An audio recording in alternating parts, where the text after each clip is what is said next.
Hi, my name is Nicole Burke, and I'm going to talk about how utilizing dark patterns in web design is never an ethically okay situation.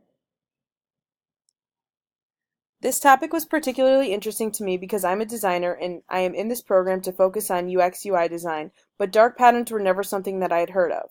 According to Wikipedia, in graphic and web design, a dark pattern is a user interface that has been carefully crafted to trick users into doing things such as buying insurance with their purchase or signing up for recurring bills.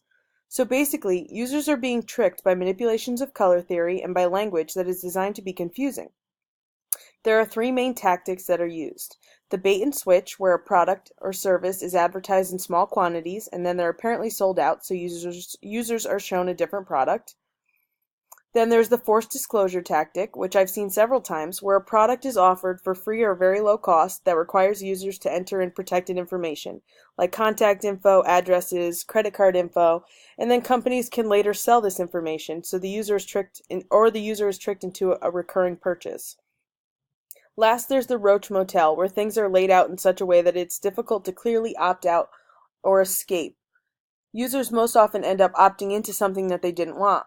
All of these tactics are misleading or examples of misdirection, which is dishonest and therefore unethical. This example of the Ryanair checkout screen was shown on the videos we watched this week, and it was astounding to me. The site is very poorly designed, it's cluttered, and the color scheme is a little wacky. These tactics are meant to confuse users and make sure that they aren't reading everything on the page. One of the first things I learned in my program was that people never read everything on a website. And that's why it's easy for many companies to take advantage of their users. On the Ryanair site, they place the option to buy insurance in a good spot, but the way to opt out is not easy or straightforward if you don't read everything. The opt-out button is buried in a list of countries, so people will assume that all they have to do is pick the country that they live in. This next example, the unsubscribe button is hidden, so users may be trapped into receiving tons of emails for something that they may no longer be interested in.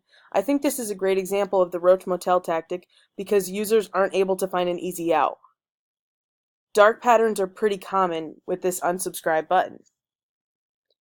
The next example is email spam. Anytime somebody joins a social media platform, they're asked to expand their circle, and while they may think this is a technique for them to connect with others on the platform, it's not.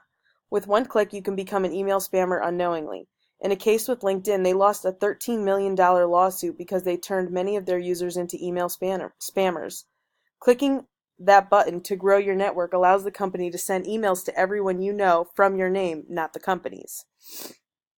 This last example is one that's incredibly unethical. It is when you're shopping and a company adds something into your cart without you knowing it. If you aren't paying close attention, you could be forced into buying something that you don't want.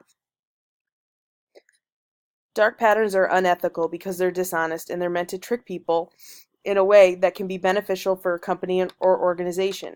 In terms of companies and organizations, employing dark patterns to trick their users is unethical according to the utilitarian approach. In this approach, companies and organizations want to maximize the good they do and minimize harm. In employing dark patterns, they're opening themselves up to potential lawsuits, which can be very harmful to their reputation and financial stability. On the user end, dark patterns are unethical because they are intentionally misleading. This goes against an individual's rights. If a person's options aren't clearly laid out for them, the company or organization is inhibiting the person's intrinsic right to choose. And here are the resources I used, and that's it.